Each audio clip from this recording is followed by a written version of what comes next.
Good morning. আজ বৃহস্পতিবার আর একটা দিন বাকি, তাহলে অকুঞ্চন আর গুগি দুজনকারই ছুটি। আর এই দেখো গুগির স্কুল ড্রেস আমি অ্যারেঞ্জ করে রেখেছি।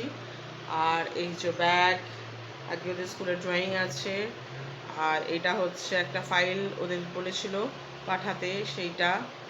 আর বই, খাতা, পেন্সিল বক্স, লাঞ্চ বক্সও ready. Short break, long break দুটোরই জলের বোতল, একদম সমস্ত কিছু রেডি করে রেখেছি। এখন বাজে সকাল 7:30, আর একটু বাদেই গুগিকে ওঠাবো। আর একটা জিনিস দেখবে আজকে কি হয়েছে, এই দেখো, পুরো হাতটা কেটে ফেলেছি। দেখা যাচ্ছে না ঠিক করে, কেন দেখা যাচ্ছে না? এই দেখো, পুরো হাতটা আজকে শাক কাটতে গিয়ে কেটে ফেলেছি এখানটা।